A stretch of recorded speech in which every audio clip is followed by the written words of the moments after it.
Greetings, everyone. It's David Ault, and I want to welcome you to another edition of The Gathering. If you happen to be watching this in real time, you know that we are commemorating the 20th anniversary of 9/11. That morning, that just unimaginable morning, continues to change the way in which we interface with the world. There is a page on Facebook that I find to be probably one of my most favorite things about social media. It's called Humans of New York.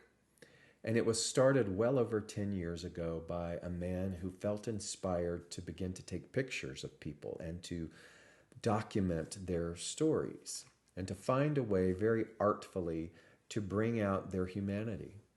It allows us to be able to be somewhat of a voyeur of the soul and to be reminded over and over again how much we are alike, how much that desire to be seen, heard, and valued is shared by every single person on the planet. Humans of New York. If you're not following that, or if that's something that you're not aware of, I would really encourage you to make note and to do so, because it just feeds my soul so tremendously. And on this weekend, the 20th anniversary of 9/11, he found the woman who lived very close to the Twin Towers. And as you can imagine, when that event happened, completely disrupted her life. She was a single mom with 2 girls. And she writes, or she tells the story to the person who does this, Humans of New York, how determined she was that in spite of the horror, she was going to try to keep the lives of her daughter as normal as possible. It goes on to tell us that she became the curator for the 9/11 Tribute Center. Part of the responsibility of that role was to gather the stories of the people involved, first responders, anyone who happened to be around exactly when that happened. And there was something in the narrative that was depicted on that Facebook page on 9/11 that grabbed my heart. And it was this woman saying this, as she's curating and gathering these stories. Everyone has a limited amount of mind space, and new things kept demanding our attention. In the later years, so many people used the interviews that she gathered to speak about their children or their grandchildren, reading to them, loving them, watching them grow. I kept hearing it again and again. So many people were focusing on the children in their lives, and it was hard not to heal. It was hard not to move on. Because no matter what's happened in your past, there will always be children. And there's always a reason to invest in the present. I thought that was stunning. I thought when she said, and it was hard not to heal, not because of anything else in the external, but because of the presence of the eternality of the cycle of children. And that's something that I thought would be a great exploration with regards to you and I, with regards to not just the literal child that we come in contact with, but the child inside of us. I am reminded of the interesting work and the intriguing work of spiritual author Carolyn Myss, who was or is still a medical intuitive. She would write a lot about archetypes, about soul contracts, about the fact that you and I, as an eternal soul, have a very specific purpose and a reason for incarnating into these personalities, these bodies.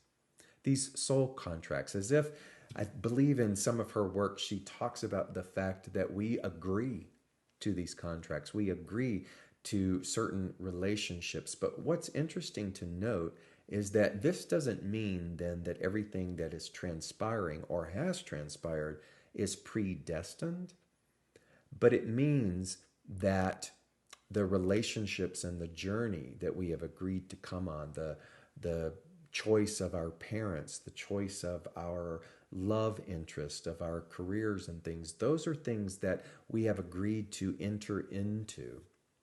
And yet free will still exists. How so? Well, think of it this way.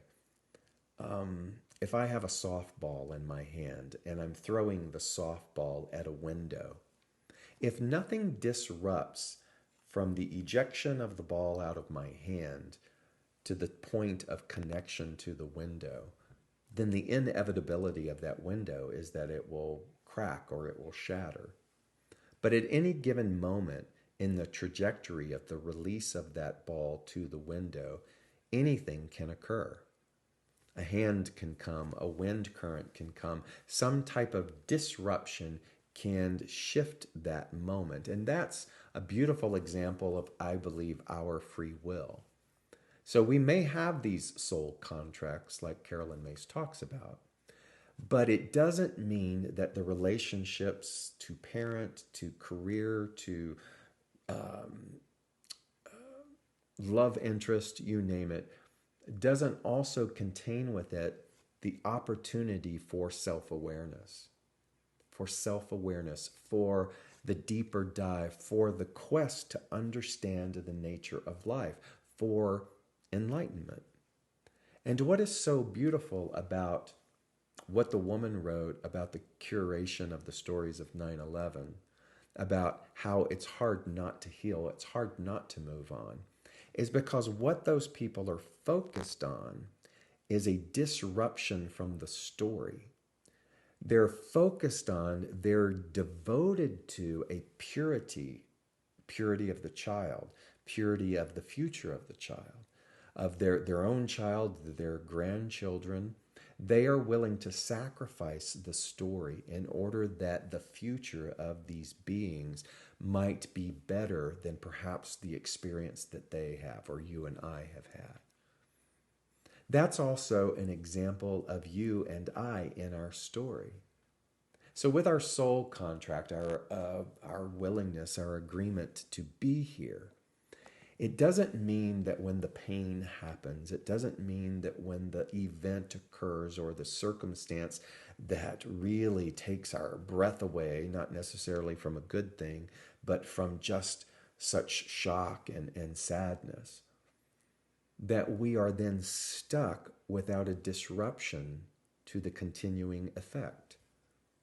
Because the willingness to keep pivoting, to return to the purity or the innocence within us, our own child within, we are always at choice.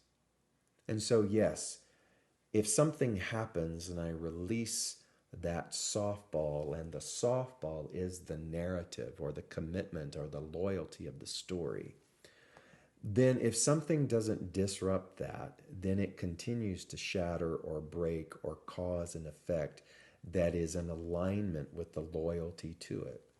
But at any given moment, you and I can choose to heal. At any given moment, we can begin to shape-shift the way in which we view the world. How does that look like? Well, that same woman, Carolyn Mace, this author, also introduced an idea that I use a lot in my teaching and in my work with people. She called it the 6-second moment. She said something that literally could have just been contained within a 6-second moment is still affecting the way in which we interface with the world, much like that softball. So here's the 6-second moment. And it could have been something where a teacher may have made an offhanded comment about the fact that you're not smart enough to do something. It could have been something that we heard from a parent or a guardian that was very shaming and very anger-inducing because of a mistake that we may have made. And in that 6-second interaction, we could lock in and we could cultivate a belief that we're just no good or we're not smart enough. There's so many varieties of the ways in which we not just have one 6-second moment, but you can think about a whole basket full of 6-second moments that we claim as our identity. It's very much similar to the softball. And if we don't agree to disrupt that 6-second moment with something that is the polarity of that, the understanding, the self-awareness, the cultivation of our value and our worth, then that creates the perpetual shattering of all opportunity, of all advancement, of all evolution. And it's not anyone else's fault. The soul contract is what happens. What we do beyond that then is a part of our free will. And so I always ask an individual, what 6-second moment do you think is running you the most? What voice from the parent, the guardian, the ex-lover, the teacher, the boss, what voice do you continue to hear in your head? What story do you begin to continue to fixate on that is ruling our actions, that's ruling the belief and the way in which we show up in the world?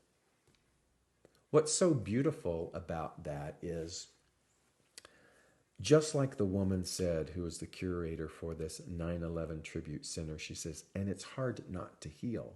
It's hard not to move on. The same applies to us. It's hard not to heal. It's hard not to move beyond that story when we are willing to do the work to dissolve the association to the 6-second moment and continue to nurture the child of ourselves, the beauty, the innocence of us. So perhaps we didn't have someone like these people, like these stories that she was collecting, how they were willing to give it their all in order to make best for the child. Not all of us have had that. But it doesn't mean that we can't have that right now in this moment. There is nothing that is preventing us from healing. There's nothing that is preventing us from continuing to move on. In fact, it reminds me of that beautiful quote that says, it's never too late to have a happy childhood. So this is really an invitation to make a decision. To make a decision about the loyalty to the story, the loyalty to who done us wrong, the loyalty to an identity that still thinks that we are somehow wounded. Because I tell you, just like all the curated stories of the people around 9/11 who were not willing to let that be the period, but they were willing to let that be a new catalyst by the way in which they exhibited care to the young, is the same for us. Any given day, we can wake up and we can say, enough. Enough of the loyalty to the past, enough to the loyalty to the identity of being marginal and being damaged and being wounded. Enough to living that cycle, that flow. And yes, to the disruption in this moment. The disruption is the new thought. It is the new choice that we are in full control of. The other way to look at it then is not to wish that any of these relationships happen. Let's again go with Carolyn Mace's premise that they're soul contracts. Perhaps it is that agitation. Perhaps it is that disappointment or that horror or whatever it might be in our cumulative relationships that was necessary in order to get us to the point of these decisive, beautiful, rich decisions. We call that contrast. Because what had happened if the person had said in the 6-second moment that I wasn't enough? Perhaps that's exactly what was needed in order for me to reach and deep dive in and grab onto a truth that is far resilient than the opinion of some other person. How am I going to learn that if there wasn't that agitation to begin with? And so you see, nothing is as it seems. None of the stories that we are carrying around or the excuses that we are living with are finalities. None of them are. Everything actually, very inexplicably, is working together for our good. That means that the cast of characters then, I love this word, they're all gatekeepers. They're all gatekeepers. In order to facilitate us to have our own transfiguration, our own resurrection, if you will, from the density of this human crucifixion that is always happening. You know, there is a phrase that says, man's inhumanity to man. Call it this, our inhumanity to one another. And what does that mean? It means the perpetual cycle of cruelty. It means the perpetual cycle of greed. But do you realize in the inhumanity to one another, there is also the vision of humane and beauty and enrichment and love for one another? Those are the polarities. And as we become more self-aware, we gravitate more to being someone who is willing at all cost to protect and to nurture the innocence of a child. If we're still stuck in that place, a lot of times then the choices become a lot more narcissistic. They become a lot more self-contained. But as we work on ourselves in freeing ourselves, we are available to provide that towards one another. That's what a mentor is. And so there was a great biblical character, King Solomon. If you know anything about the major story about King Solomon, there were two women who came to him claiming to be the mother of a child. And as they were both claiming ownership of this child, it was difficult then for King Solomon to decide, how am I going to go about determining who is the real mother? And the story goes that he tried this. He said, all right, what I will do is I will cut the child in half, and I will give one half to you and one half to you. And the genuine mother, the birth mother, the one who loved the child the most, not the other who was trying to seek something beyond that purity in that relationship. That real mother cried in hysterics and said, no, no, no, please, please, let her have the child. Do not harm the child. And it was then in that moment that King Solomon knew that the woman who was willing to give up the child was the real mother. She was the one that possessed the purity, the devotion. And she was obviously in the story granted ownership back, and the other woman not.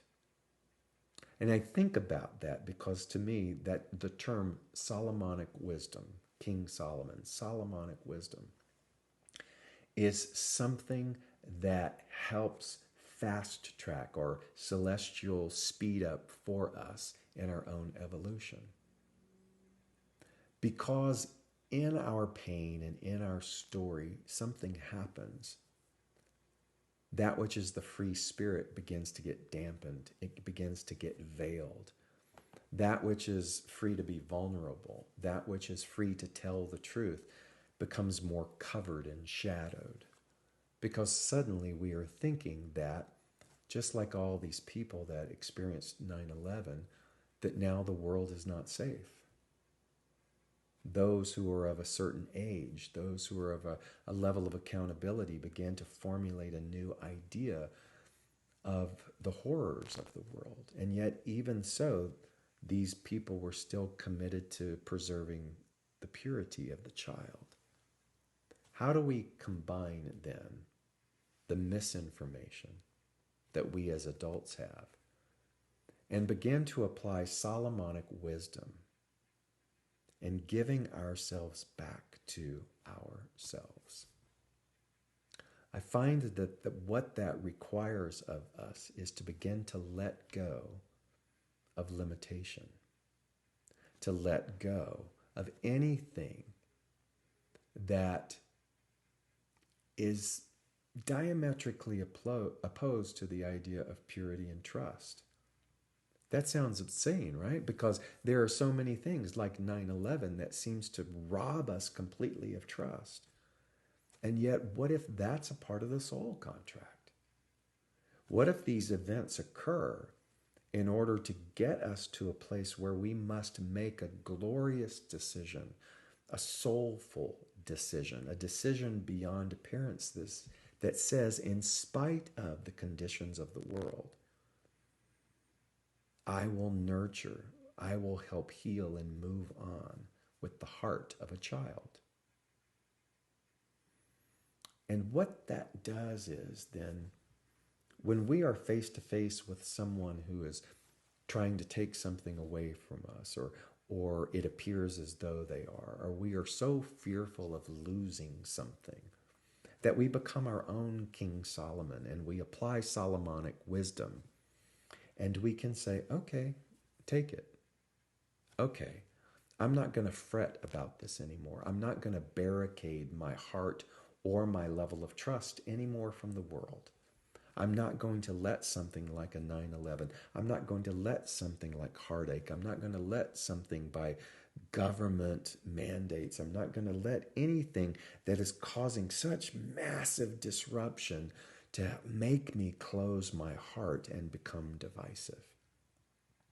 I'm going to let people have their opinion. I'm going to let people have whatever it is that they need. And what I'm going to do is I'm going to release my attachment to how I think things should be, both mystically, spiritually, and physically. I'm going to cling more and more lightly to the things that I need, I think that I need, in order to preserve myself in this world. And by applying this Solomonic wisdom, something beautiful occurs. King Solomon in the story returned the child to the pure mother. What is the archetype of that? That which is kingly thought returns the purity to the right ownership of that. Kingly thought, high-minded thought, then when we say, I let this go, I stop grasping, I stop trying to control it, it returns back to us the purity of our heart, which all along, truthfully, has never left. But it returns us back to the awareness of who and what we are. All of that came to me, that the reminder of that, the beautiful way in which it feels coordinated with what this woman said about these stories of 9/11. It just so got me. And she wrote, and it was hard not to heal. Not it was hard to heal. It was hard not to heal. It was hard not to move on.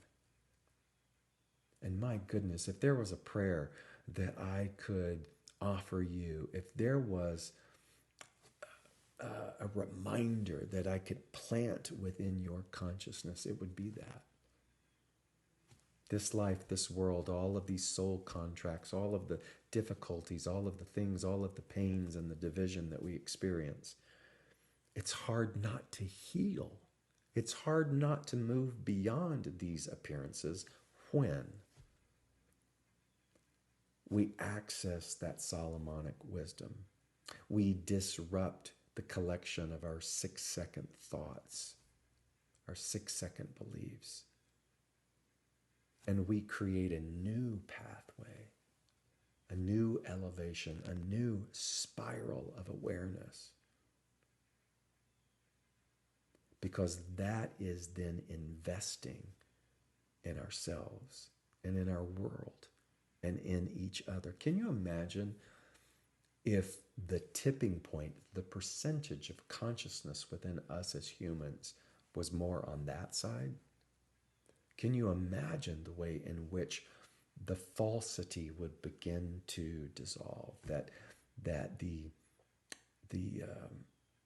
schemes and the cunning and the stealing and all of that capitalistic, systemic stuff that perpetuates the separation, it would all begin to dissolve. And so here's the thing. Don't wait for an outside King Solomon. Don't wait for something to disrupt the trajectory of the ball as it heads towards the glass, because you are the disruptor. You are your own Solomonic wisdom. You, and I, each of us are equipped to remember and to know that it's hard not to heal. So if it's hard not to heal, how much effort must we be expending to stay in our story and our pain? And so in the beautiful commemoration of this weekend, it's not that we don't reflect on those lives. It's not that we don't hold their own soul contracts precious in our hearts, and we thank them. We thank them for their lives, for their willingness to help us return, to heal, to love. It's a beautiful thing to think about. None of those lives were wasted when we can turn to the purity of a child and love that child, when we can turn to the purity of our own childlike heart and nature and love it as well. That's how we honor the fallen. That's how we honor this life. That's how we honor and prepare ourselves for a beautiful and continuous spiraling up. And so what will you do today to participate in that? How will you begin to reflect on all your contracts, all your gatekeepers? How will you give yourself permission to cling less lightly to any ongoing woundedness? How will you cease letting those 6-second moments, those voices, the opinions, begin to slowly dissolve? Because when we do, it's hard not to heal. And so it is. Thank you, beloveds. God bless. Till next time.